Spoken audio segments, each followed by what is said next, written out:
So welcome to Thursday on the Pagan Perspective. I'm your Thursday host, Yucca. And this week we are talking about what it means to be pagan or whatever it is that we identify as. So normally I would read you the question. I'm not going to right now because that is out of hands. And I have right now our little third generation pagan, which is why I was gone last month. So thank you so much, Cody, for filling in and being awesome about that. So she's been having a really hard afternoon, and I think I've only got a very short window to actually film this. So now that you can hear her hiccuping a little bit, she's going to be a month tomorrow and is going through a little growth spurt that makes everything very, very difficult. So anyways, we are talking about what it is to be a pagan. And the original question was about what makes a druid a druid. But because not all of us identify that way, we kind of tweaked the question a little bit to address our specific paths. What does it mean to each of us to be whatever it is that we call ourselves?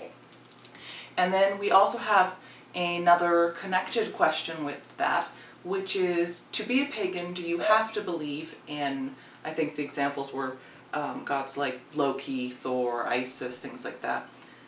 So we're going to address all of those. So first off, you're going to hear, and already you've probably heard several different perspectives here on the channel, but each pagan that you ask, what's a pagan, you're going to get a different answer.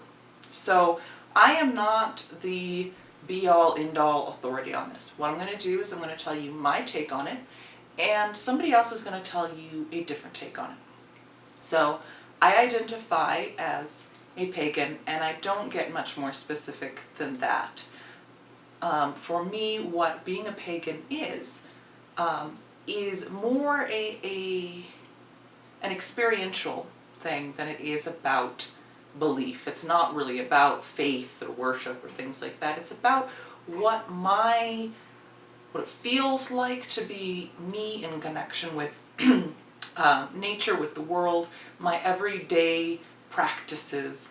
And there's a little bit of belief in terms of believing that we are part of nature and nature is what is, and that it is sacred. So there's belief there. But the focus is really about experiencing that. So the word pagan comes from pagano or paganus, which is the people of the countryside.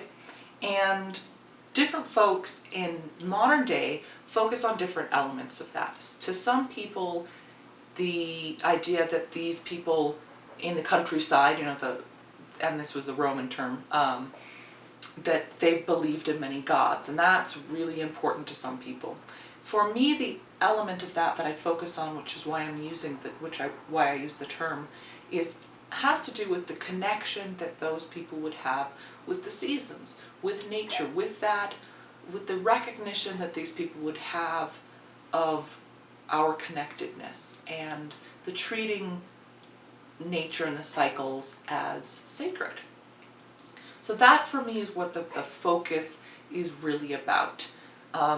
The God's idea, really just doesn't do it for me. And I have no problem with other people, with that working for other people, great for them.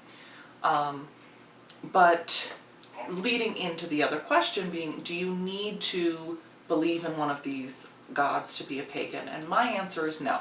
Now, this comes up several times a year, and I tell folks I'm a non-theist. I don't believe in gods. I don't believe in deities.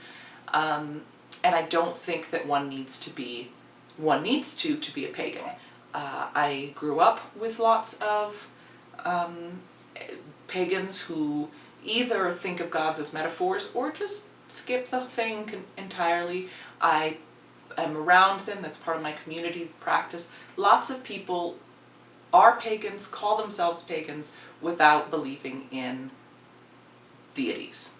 You'll get some people who will insist that then you couldn't possibly be a pagan, but that's not my take. So I can't tell you what to believe or what not to believe. I can just share what I believe about it. So if one was looking for advice, I'd say, hey, don't worry about it. If you want to believe in these things, do. If you don't, don't.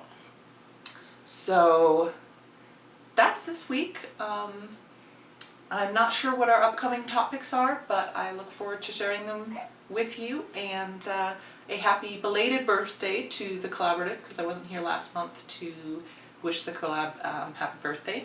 So let us know in the comments below if what it is, answer the question if you'd like. What do you call yourself? What does that mean to you? What does it take to be that? So yeah, see you next week.